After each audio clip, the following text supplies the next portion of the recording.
Bonjour, cette vidéo fait partie de mon défi, une vidéo par jour pendant 30 jours, donc 30 astuces devoirs.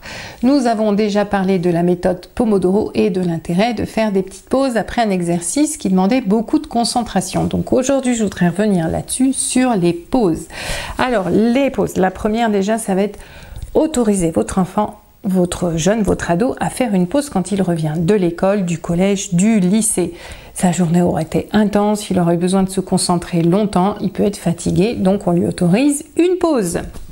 Une pause goûter, bien sûr. Une pause, ça peut être aussi s'allonger un petit peu, faire une micro-sieste. Alors le risque pour les plus jeunes, c'est qu'ils s'endorment et qu'ils partent pour sa nuit. Voilà. Après, pour les plus grands qui reviennent assez tard, peut-être que la pause aura déjà été faite le temps du retour, en voiture ou dans le bus, enfin voilà, un temps où il aura été avec les copains.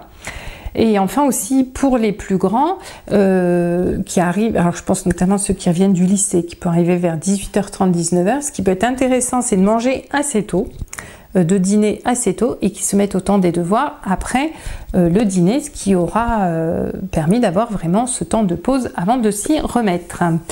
Voilà, donc une pause avant de s'y mettre, ça c'est important aussi. Des petites pauses, je l'ai dit, donc quand j'ai parlé de la méthode Pomodoro, en fin d'exercice, voilà, des pauses quand on passe d'un exercice de maths à la leçon de géo, etc. On fait une petite pause entre les deux.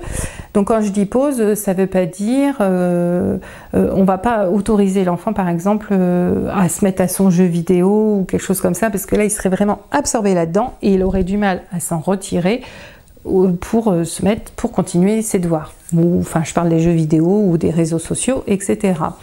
Ça va être plutôt, voilà, si vous venez de finir l'exercice de maths et qu'il vous dit qu'il a envie d'aller aux toilettes, vous dites, bah non, c'est pas vrai, tu y es allé juste avant. C'est pas grave, c'est un prétexte, il va aller marcher un petit peu, s'y remettre, et comme ça, il est frais et dispo, ou à peu près, comme on peut l'être en fin de journée, pour s'y remettre après sa micro-balade. Voilà, dans tous les cas, cette pause doit être quelque chose qui ne lui demande pas une attention, une concentration particulière et qui ne l'absorbe pas trop, au risque qu'il ne puisse pas se remettre à travailler après.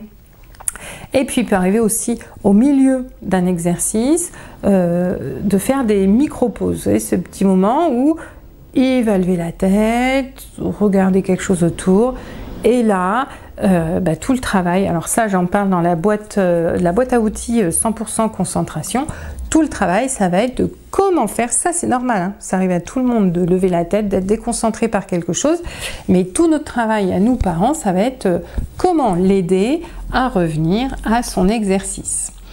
Voilà, donc 3 types de pauses, la pause goûter, la pause quand on rentre de l'école, la pause après un exercice et les micro-pauses au milieu d'un exercice. C'était ma petite astuce du jour. Je vous retrouve demain pour une nouvelle astuce. À demain, bye!